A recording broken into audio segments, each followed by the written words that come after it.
there's a disconnect between how projects are started and how they're finished. When you structure the project right from the beginning with that systems-based approach that aligns identically with your startup sequence, that helps you structure basically the backbone of your entire project. Hello, everyone. I'm your co-host, Erin, and along with Nandan Thakar, we're excited to welcome you to the SureWorx Podcast, where we explore the complexities of building, operating, and optimizing infrastructure assets in the built world. Hi, everybody. I am really excited to be here today with Paul Turner at the SureWorx Podcast, and I'm really thrilled to give an intro to Paul. Quite an interesting background. So I'll go ahead and share a little bit about Paul. So Paul started his career in the aerospace industry, building satellites and rockets for the Canadian Space Agency. He then took these high-quality standards over to the power industry, applying them to commissioning of hydroelectric generating stations and HVDC transmission systems, as well as commissioning of wastewater treatment facilities. Seeing that quality was not given nearly as much importance on ground-based projects as it is given to aerospace projects, he created the Commissioning Academy to help project professionals understand complex aspects of commissioning project management, of capital mega projects to achieve higher levels of quality for better schedule and budget performance. Paul, great to have you here, and I'm really fascinated to learn more about your background and some of the expertise that you have to share. Thanks, Erin. Thanks for that introduction. Happy to be here. Yeah. Great. So tell us a little bit more about yourself, Paul. So that's a pretty good explanation of some of my career history. Really, when I was working in the aerospace industry, it's obviously a high standard industry because everything has to work, right? When you launch a satellite into space, there is no reset switch. It has to work. So testing and high quality is very important. We test extensively on the ground before it goes into space. When I transitioned to the power industry, I just didn't see that same level of quality. I think it's too easy. People just default to know that you can walk over to the protection cubicle and you can just hit the reset button, right? It's just too easy.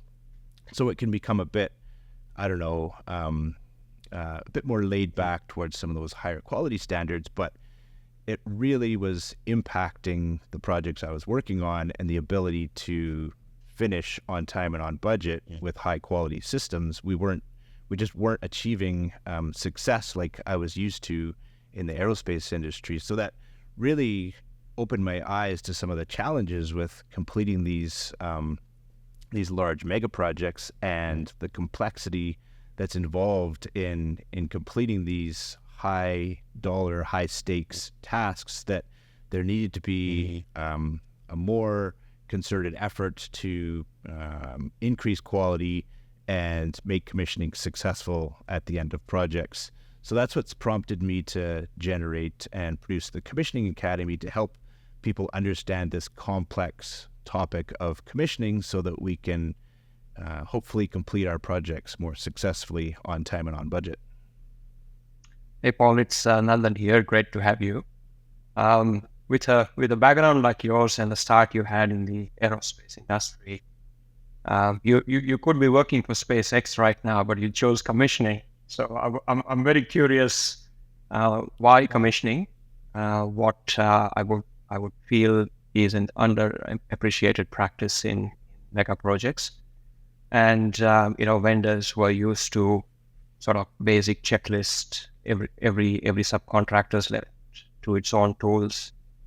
They do the basic checklists and then flick it across the line. So there doesn't seem to be like a coherent way of quality and commissioning management. So yeah, I'm very curious with your background, why commissioning, and just tell us more about that.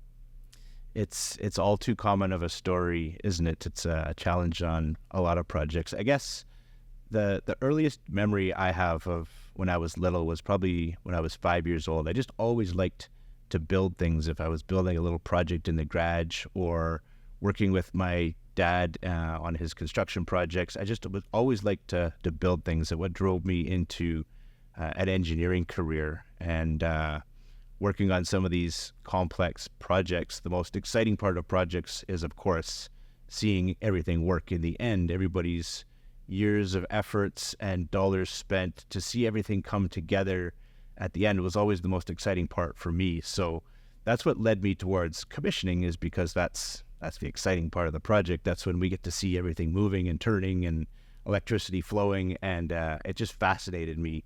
And I wanted to do even better to see these projects succeed. So that's what's kind of led me in my engineering career towards commissioning, is just seeing all that hard work come to fruition at the end of projects. Excellent. Yeah.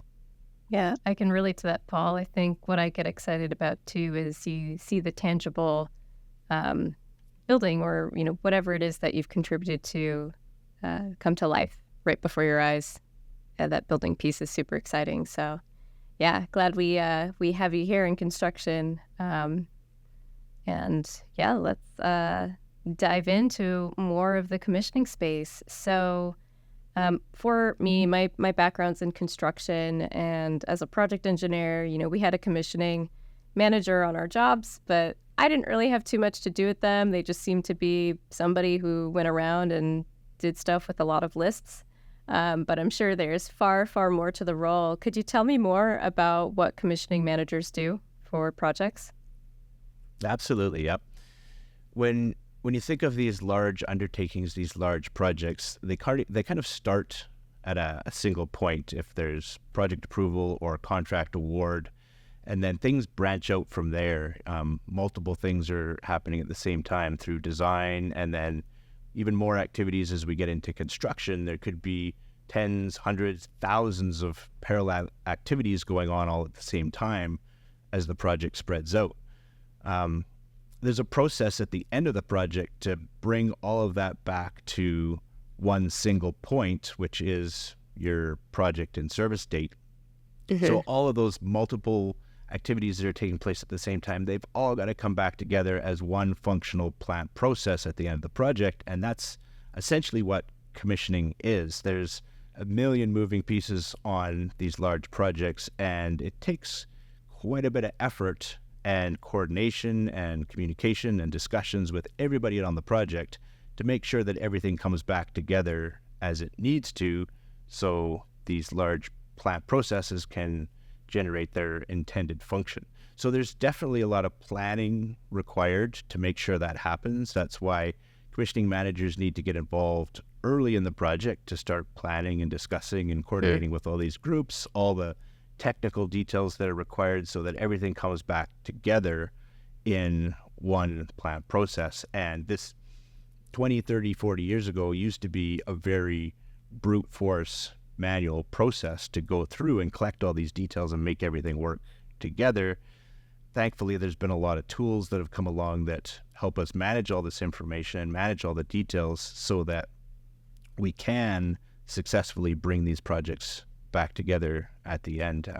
So it definitely requires a specialized skill set, lots of communication, lots of coordination to make sure everything works, because during commissioning, that's really when the details start to matter, right? All the big details, all the small details, every little detail makes a difference during commissioning. If you've got a large oil-filled transformer, sure, that's a big detail, but even just a small little VFD setting that's not correct in a motor controller, that can be a big deal during commissioning if your equipment's tripping off. So there's a million things to manage, and it's all got to come together successfully at the end of the project, and that's the commissioning manager's job, is to pull that all together.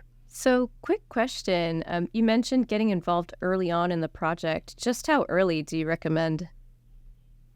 As early as possible. It can never be too early. Oh, really?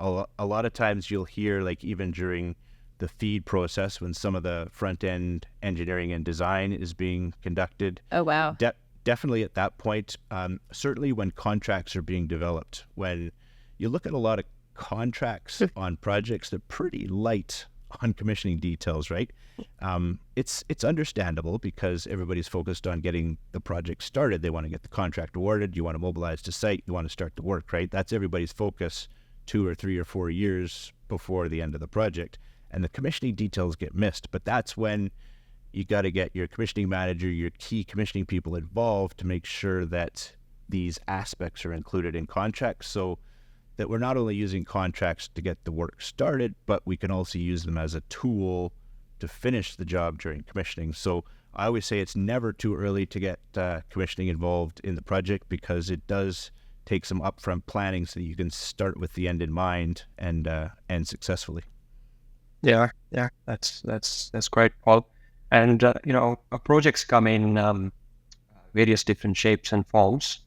You have your high voltage project, and you've been involved with a number of those, hydroelectric, etc. But then you also have complex builds, your airports and tunnels and bridges and what have you.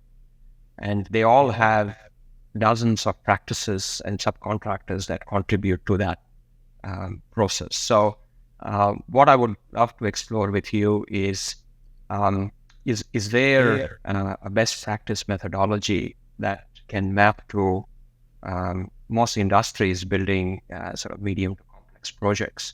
So is there a structure to how any project can look at commissioning from the onset, so that it is set up for good governance and good handover at the end?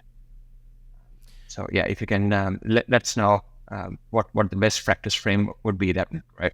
For sure, yeah. When I look at a lot of projects, they tend to end up kind of misaligned right from the beginning. There's a disconnect between how projects are started and how they're finished. A lot of times, what we're taught in project management is to prepare your WBS and have all your work breakdown structure, right? Which is great, because that's how a lot of the design folks are going to prepare some of the design packages, but that doesn't necessarily align with how the project is going to be started up at the end of the project. So what's key, and another reason for commissioning folks to get involved earlier in the project, is to make sure that there's a systems-based approach starting early in the project. When you structure the project right from the beginning with that systems-based approach that aligns identically with your startup sequence, that helps you structure basically the backbone of your entire project so that everything's aligned and it can come in the right sequence to align with your startup sequence. When this doesn't occur, then that's when you see a misalignment between construction and commissioning, because design guys will be making their own plan, the construction guys will be making their own plan, and nothing's going to align in that complex handover between construction and commissioning. That's not to say that the construction folks, they need to optimize for their means and methods for sure, but we need to make sure that there's an alignment and the entire project is optimized through all phases, and that's mainly done with a systems-based approach that starts early in the project. And so you're suggesting having sort of design-led, systems-led approach to start with, communicating that to all the groups involved, practices as well as subcontractors, and then bringing alignment early on, so that good governance could carry it through. That's great. The other aspect, which is where I've seen a lot of challenges, is around construction through to handover. So it'll be good to see some lessons learned and some experience that you would have in making sure that is optimized from the onset. Any learnings you have there from construction into completion and handover? 30 years ago, it used to be that we'd have all this random documentation and you'd dump it on the poor summer student and they'd have to go through all this stuff and consolidate all these turnover binders, and they're still called that, turnover binders, but it was a nightmare, and everybody with experience is leaving the project and the poor summer student is left to try and sort through this out.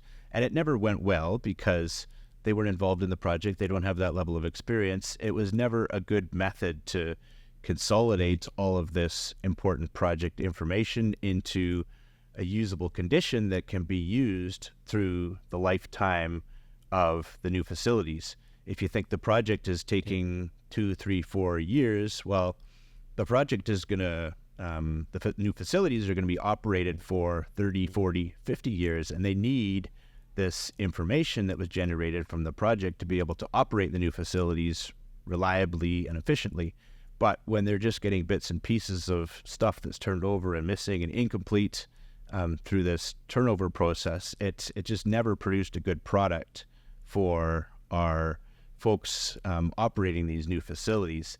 And as projects have progressed over the last few decades, there's just an information overload that's produced of documents and settings, and it's too much information for any one person, let alone a team of people, to manage efficiently and organize in a proper way that can be used for the life of the asset. So thankfully, we have a lot of tools that can simplify this process significantly. When tools are engaged in projects early and they're used properly, capturing the asset hierarchy of the facilities, then it's a very simple process at the end to generate electronic searchable files, which is what operating folks want, to be able to easily find the information they need when things are going wrong in the plant and they need to fix something. So definitely leveraging the new tools that have been created even in the last 5 years and helping us with this information overload is essential to manage the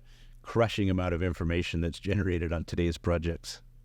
Yeah. So what I get from that, Paul, my takeaway is really think about the end user of the data, right? So somehow some facility manager is going to have to sift through all of this information overload at some point to be able to pinpoint a specific piece of data or something about a piece of equipment that's super important. And if we use the right tools, get it gathered early, all of these things that you're mentioning, it essentially sets them up for success, right?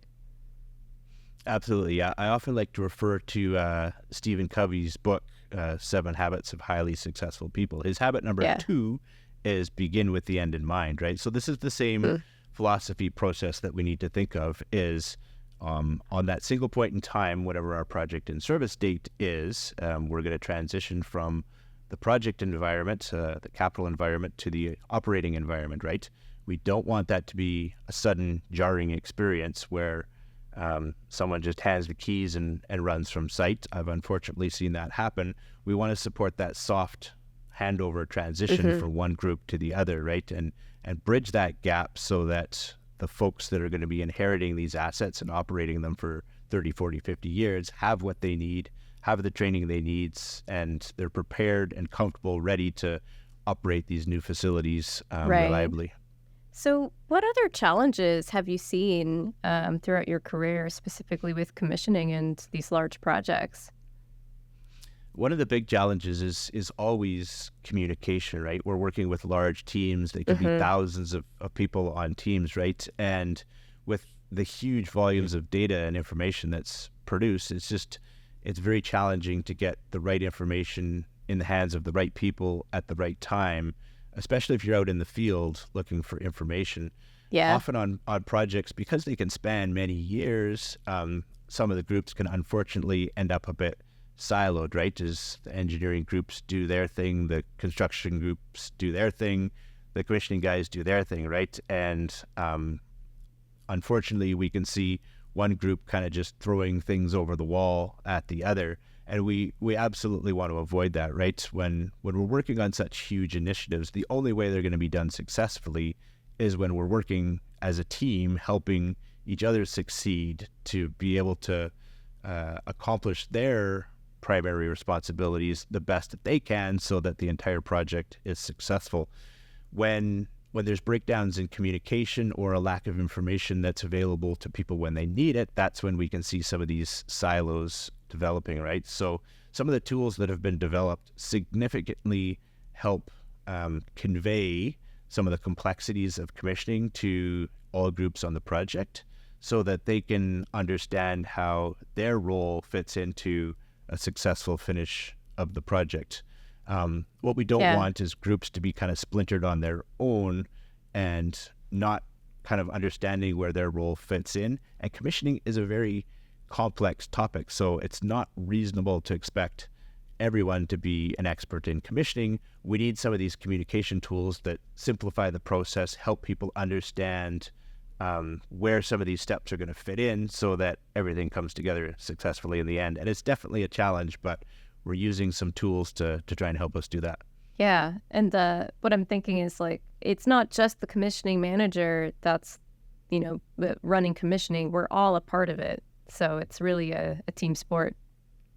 That's right. And that's the only way that projects are successful is when everybody's contributing to the team successfully, right? As soon as there's a desire or misaligned incentives, then it's not going to come together to the end. And it's a huge challenge because we're working with lots of people with lots of different backgrounds, and commissioning is complex. So it's a challenge for sure. Yeah, Paul, from just exploring that a little bit more. So team collaboration and communication seems to be like a key cog in success of a commissioning program. And you call that out as a challenge. So besides leveraging a tool, is the answer lie in configuring the workflow of the tool? And what about the communication and the governance that happen through the process? So how to enhance team collaboration on the projects where you may have various different subcontractors, sometimes different sites as well, because based on the complexity of the project, you may have different crews working slightly different geographically, a couple of 100 meters apart. So how would you ensure as a commissioning manager that the teams and the subcontractors are aligned for a great outcome?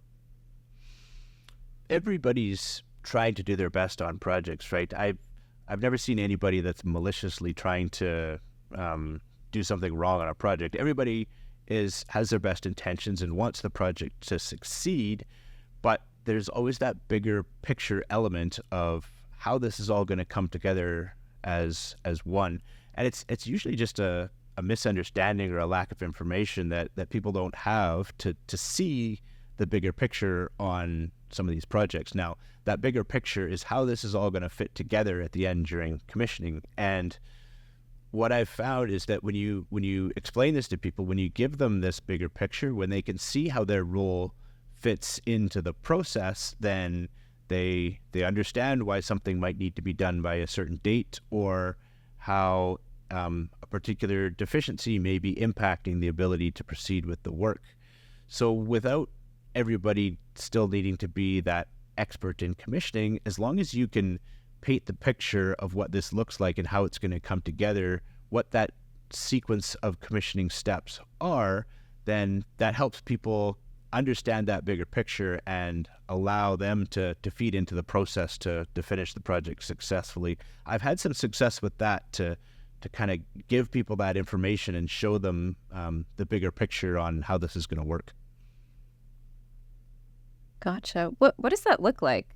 Like showing them the bigger picture. If we can go a little bit deeper on that, I'm curious.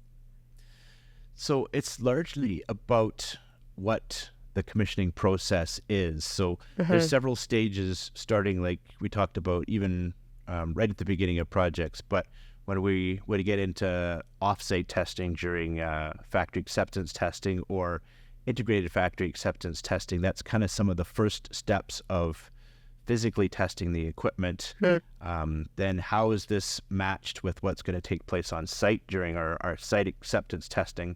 So there's a very detailed sequence to test all these items as maybe individual pieces of equipment, and then as subsystems, groups of equipment that need to work together as we build up the bigger systems of the project and how this all comes together. So when you give people visibility into what this process looks like and each of the stages and what's actually being done, I've found that helps give people the bigger picture of how this is all going to come together in the end.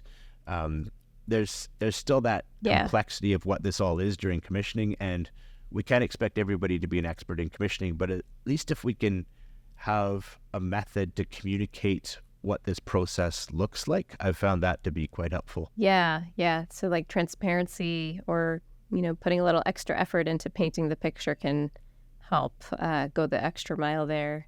So I'm curious, Paul, and I'd love to ask this question just in general to a lot of the people in AEC that I connect with, but if you could wave a magic wand and poof, magic, you have the perfect tool, the ideal tool for commissioning management.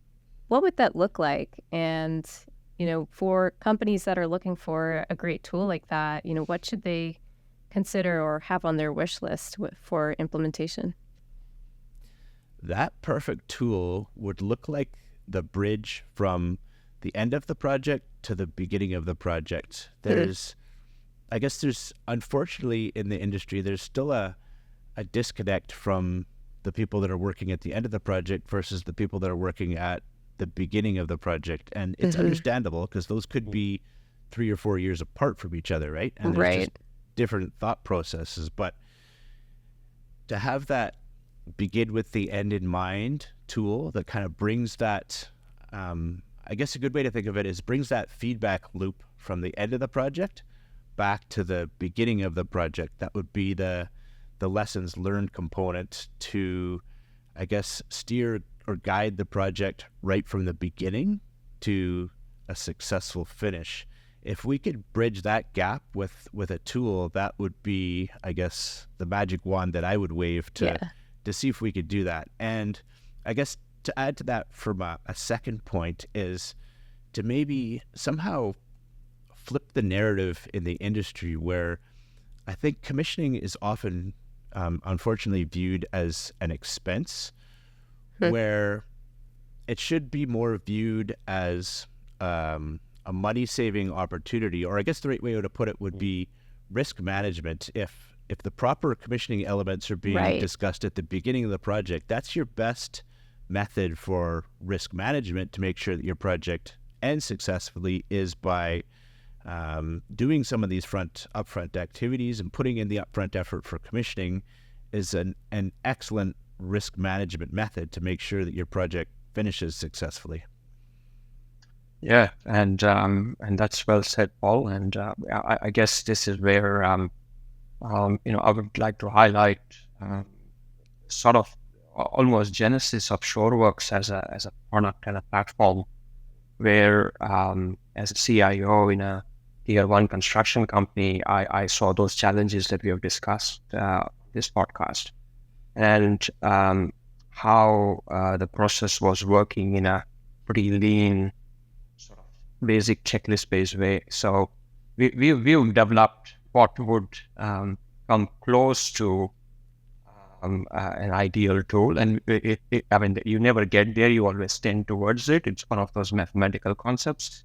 But yeah, just this ability to create templates of assets, and then subsystems and systems, ability to reuse those templates and standardize that, systems or design-led approach, as you mentioned, ability to have this catalog at a global level that any project director or site manager can reuse and then still update and iterate is key to bringing that consistency across projects. And then the other thing that was very demand-driven by our customers was the visibility of where the checklists are. So we ended up solving that in a tree structure, a visual tree structure that will cascade all the systems down to subsystems, down to the asset and its attributes. So when you visually see, what tests you need to do on every floor or every area of a project, that is very intuitive for humans. And then being able to sort of build asset registers on the go, where the register actually builds itself, and you have percentage complete on all your checklists as you go, saves a lot of time. And then our goal, as you said, keep the end in mind, was a single touch handover, which is easier said than done. But I think we have managed that. So that is very satisfying, not only to save weeks worth of effort to collate all this information in the end of the project, but to build that information all the way, rich metadata way, so that everything doesn't end up becoming a PDF file during handover. You are actually handing over visible data that is searchable. So it's still work in progress. We're getting a lot of feedback from high-end projects with tens of thousands of checklists using the platform. But yeah, I've had input from a lot of people like yourself. We are always improving, and it is, as I said, a very underappreciated domain. So, from my perspective, I would like to just check with you. Besides a tool, what are the other developments that are happening in the market that can improve quality and commissioning outcomes? So, with this increasing adoption of AI or AI agents and any other techniques that you see out there, where are we heading in terms of improving outcomes and new technological developments? The construction industry, unfortunately, has been very slow to adapt over the last 20, 30 years, where a lot of industries have embraced technology and improved productivity. We haven't really seen that in the construction industry. However, I think with AI, like you mentioned, I think we are going to see some changes in the next 5 to 10 years, maybe willingly or unwillingly. There's going to be a huge opportunity with all the data gathering. If we're digitizing our information on projects, this information that we're gathering is perfect for what some of the AI systems we're seeing need to review and analyze. And if we have this information gathered and we can feed these to our AI systems, I can only imagine that even in the next 6 months, few years, that we're going to see a lot of change and a lot of developments to leverage some of these tools to help us complete our construction projects that a lot of the groups are certainly going to want to embrace to improve productivity, that may drag some of the people that don't want to change into the future as they see how some of these tools do develop in the next few years. I have to know, oftentimes we joke, like, does it take a rocket scientist? In this case, yes. So tell us a little bit more about your time with the Canadian Space Agency, being in aerospace. Is there a memorable project or experience that kind of influenced your decision and your path towards commissioning, and what was the lesson learned? I worked on some pretty cool projects. They were amazing experiences. Yeah. One of the first satellites I built was called SkySat. It was launched in 2003, and it was actually one of the primary satellites to help solve the problem with the hole in the ozone layer. Oh, what wow. it was doing was measuring the particulates in the Earth's atmosphere every time, or 15 times per day. It's called an occultation, where it watches the sun's rays through the Earth's atmosphere, and it can tell what particles are in the atmosphere. And through some of the data gathered by SkySat, that's some of the fundamental knowledge that was used to solve the hole in the ozone layer. And I was a part of that, building this. It's called a spacecraft bus, so building the computer system that runs the satellite. So that satellite is still in orbit. My initials may be on it somewhere, orbiting space 15 times a day. I had another great experience working on another satellite called Cassiope, and it was launched in 2010, and it had a suite of 8 science instruments to measure the magnetics of the North and South Pole. And that was a great experience too, because we designed from a blank sheet of paper the computer system to run this satellite in a space radiation environment, which is one of the most harshest design environments that you can design for. Yeah. So that was a great experience. It's out of this world, if I can It is, make the joke. That's for sure, yeah. Other great projects, qualifying rocket programs for various groups, qualification programs to prove that these booster motors can withstand some harsh battle conditions. It was lots of fun working on payloads that are on the International Space Station with some of the astronauts using and seeing them actually using the hardware that I built in the space station was pretty cool. So all of these things definitely required high levels of quality, and that's kind of the mindset that I've taken to some of these other big projects, that quality is important, and Right. We need these things to function in the end. I would say it's a bigger challenge on our ground-based projects because there's just so many people involved and there's so much money and they're huge projects that it's a huge undertaking to get the quality levels that are required and pull these projects together so that they function correctly in the end. So what's more difficult or challenging in your perspective, sending or, making a successful spacecraft or, space mission? I'm not using the right terms for aerospace, I'm sure. Or delivering these large complex projects with tons of different stakeholders and all of that? They've all got unique challenges and different circumstances. Maybe the technology involved to launch a spacecraft is fairly advanced and cutting edge. A lot of the ground-based systems are pretty basic PLC logic. So from a design perspective, satellites were definitely a little bit more complex.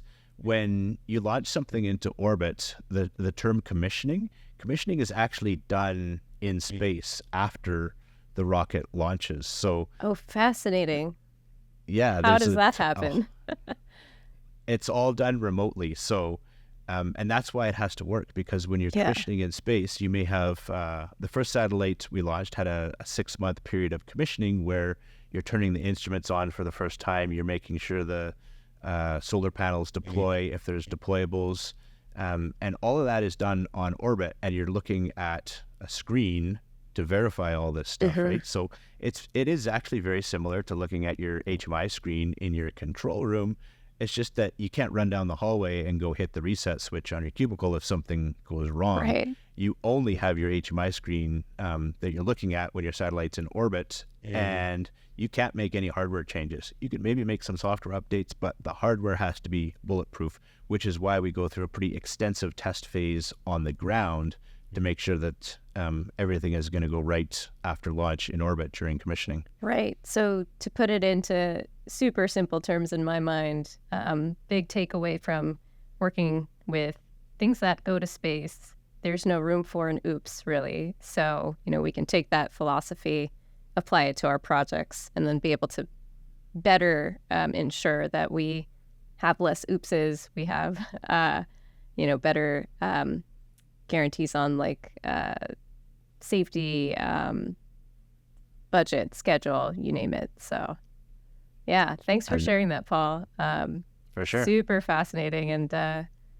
really, really cool to hear, about some of the work with the ozone layer and, all the other stuff that you mentioned. I'm sure there's a ton more. So thanks for that. You're welcome. Erin, I just have one connection there. I was talking to someone and I kept saying rocket science a couple of times, and he's like, it's not rocket science, it's aeronautical engineering. Oh, okay. Oops. No, it's just a space joke. Yeah, totally. Because the commoners call it rocket science, they were calling it aeronautical engineering. Right. There we go. Yeah, very, very, very good to hear that. Well, fascinating. Yeah. For someone looking at commissioning as a career, so this is more for people looking to enter the industry, or they are at the early stage of their career and looking at commissioning as a potential career pathway. What would be your advice to them in terms of what they look out for and how they enhance their understanding and knowledge of the industry so that they can become proficient at being a commissioning manager?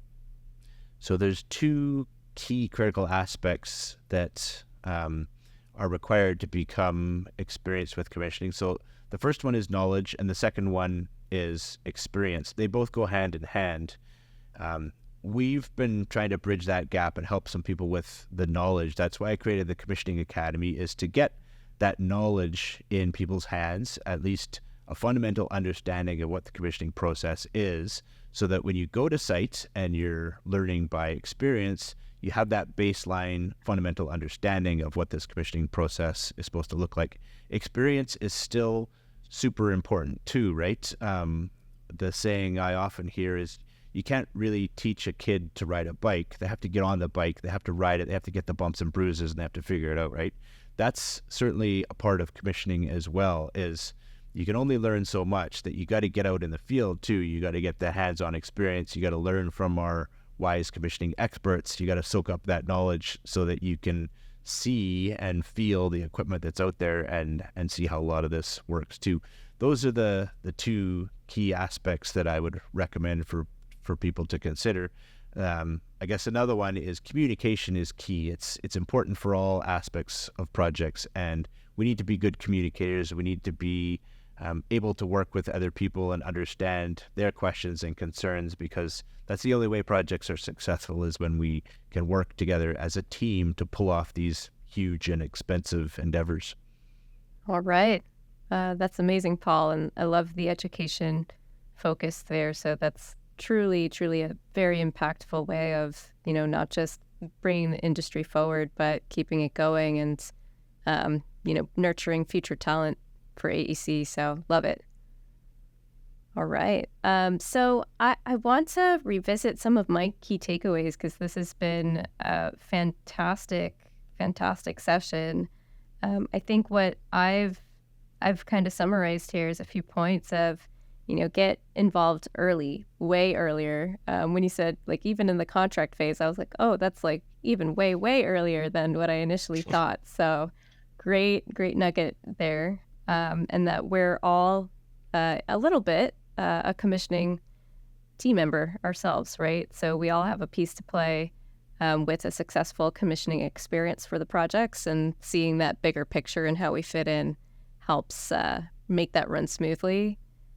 Commissioning is risk management, so I never really thought about it that way either.